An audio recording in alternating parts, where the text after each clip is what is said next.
Happy करवा चौथ to all of you. तो आज है हम सबका करवा चौथ का व्रत। तो ये है मेरे पास कार्तिक की कथाएं। तो करवा चौथ की कहानी कुछ इस प्रकार से है। कार्तिक मास की कृष्ण पक्ष की चतुर्थी को करवा चौथ का व्रत किया जाता है। यह स्त्रियों का मुख्य त्योहार है और स्त्रियां अपने पति की दीर्घायु के लिए इस व्रत को रखती हैं। विधान: एक पट्टे पर जल से भरा हुआ लोटा और करवे में चावल और कुछ मिठाई रखें और दीवार पर कागज पर एक चंद्रमा बनाकर उसके नीचे शिव और कार्तिकेय की चित्रावली बनाकर पूजा की जाती है। इस दिन निर्जल व्रत किया जाता है और चंद्रमा को देखकर ही अर्घ्य देने के बाद भोजन किया जाता है। तो मेरा ये व्रत आज इसी प्रकार से है। ये वो कैलेंडर है, ये है वो करवा। इसके ऊपर बया मिनसा जाता है और सब कुछ मिनसने के बाद मिठाई, सब कुछ आटा, चावल, चीनी और उसके बाद कथा सुनने के बाद ब्राह्मण को ये सब कुछ अर्पित कर दिया जाता है। बोलो कार्तिक महात्म्य की जय, करवा चौथ माता की जय। अब कथा शुरुआत। एक साहूकार के 7 लड़के और एक लड़की थी। ये कथा इस प्रकार से है। सेठानी सहित उनकी बहुओं और बेटी ने करवा चौथ का व्रत रखा। रात्रि को साहूकार के लड़के भोजन करने लगे तो उन्होंने अपनी बहन से भोजन करने के लिए कहा। इस पर बहन ने उत्तर दिया कि भाई अभी चांद नहीं निकला है, तो उसके निकलने पर अर्घ्य देकर ही भोजन करूंगी। बहन की बात सुनकर भाइयों ने क्या काम किया कि नगर से बाहर जाकर अग्नि जला दी और उन्होंने बहन से जाकर कहा कि चांद निकल आया है, आओ बहन भोजन कर लो और अर्घ्य दे दो। यह सुनकर उसने अपनी भाभियों से कहा, आओ भाभी तुम भी चंद्रमा को अर्घ्य दे दो। परंतु इस कांड को वो जानती थी, इसलिए उन्होंने कहा, बहन जी अभी चांद नहीं निकला, आपका ही चांद निकला है, हमारा चांद अभी नहीं निकला।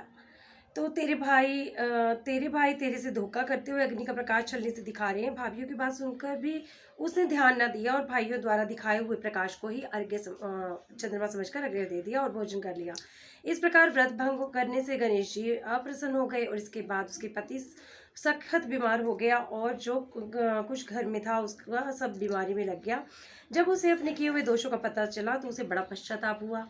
गणेश जी की प्रार्थना करते हुए विधि विधान से पुनः चतुर्थी का व्रत करना उसने आरंभ कर दिया। श्रद्धा अनुसार सब आदर से करते हुए सबसे आशीर्वाद ग्रहण करने में ही उसने मन लगा दिया।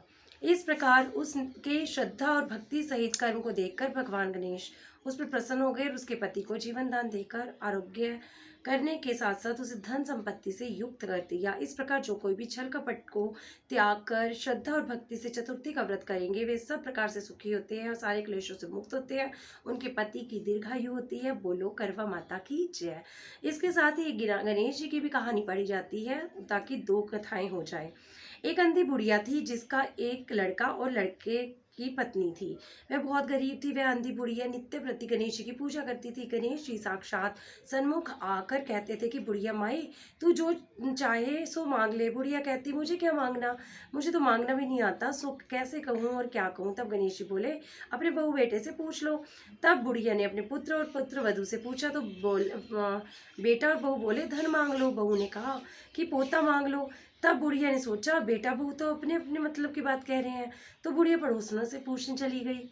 तो पड़ोसनों ने कहा कि बुढ़िया तेरी थोड़ी सी तो जिंदगी है, क्यों तू मांगे धन और पोता, तू केवल नेत्र मांग ले जिससे तेरी शेष जिंदगी सुख से व्यतीत हो जाए। उस बुढ़िया ने बेटे और बहू तथा पड़ोसियों की बात सुनकर घर में जाकर सोचा कि बेटा बहू और मेरा सबका ही भला हो, वो सब कुछ क्यों ना मांग लूँ, तो अपने मतलब की चीज़ भी मांग लेती हूँ। जब दूसरे दिन गणेश जी आए तो बुढ़िया से बोले, क्या मांगती है बुढ़िया, तो हमारा वचन है जो तू मांगेगी सो तू पाएगी। गणेश जी के वचन सुनकर बुढ़िया माई बोली कि हे गणेश जी यदि आप मुझ पर प्रसन्न ही हैं तो आप मुझे 9 करोड़ की माया दें, निरोगी काया दें, अमर सुहाग दें, आंखों में प्रकाश दें, नाती पोता दें और समस्त परिवार को सुख दें और अंत में मोक्ष भी दें। दोबारा से सुनिए क्या कहा बुढ़िया माई ने। हे गणेश जी यदि आप मुझ पर प्रसन्न हो तो आप मुझे 9 करोड़ की माया दें, निरोगी काया दें, अमर सुहाग दें, आंखों में प्रकाश दे, नाती पोते दें, समस्त परिवार को सुख दे और अंत में मोक्ष भी दे। तो ये सब मैं भी मांगती हूँ। बुढ़िया की बात सुनकर गणेश जी बोले कि बुढ़िया माई, तूने तो मुझे ठग ही लिया, खैर जो तूने मांगा वो सब कुछ तुझे मिलेगा। यूँ कहकर गणेश जी अंतर्ध्यान हो गए। हे गणेश जी, जैसे उस बुढ़िया माई की मांगों को गणेश जी ने आपने पूरा किया है, वैसे ही सबको देना, हम सबको भी देना, हम सब पर ऐसी कृपा करना। बोलो गणेश जी की जय, कार्तिक महात्म की जय, करवा चौथ माता की जय। देखा ना, आरती, उसके बाद आरती करती है और अर्घ्य दे देते हैं सूर्य जी को और शाम को फिर चंद्रमा जी को। ये उसके बाद हम बांध लेते हैं अपने पल्लू के ऊपर जो हमने कथा की है, चावल और ये सब गांठ लगा लेते हैं और उसके बाद अर्घ्य देंगे। बोलो कार्तिक जी की जय, करवा चौथ माता की जय। मिनसा है वो देकर आएंगे, जो हमने बया मिनसा है वो मंदिर में देने जाएंगे। वहाँ पर भी काफ़ी सारी महिलाएं आई होंगी कथा सुनने के लिए, उनके साथ भी मैं कथा सुनूंगी। और उसके बाद फिर सूर्य को जल दे देंगे, अर्घ्य जिसे कहते हैं, अर्घ्य अर्पित कर देंगे। बोलो कार्तिक जी की जय, करवा चौथ माता की जय।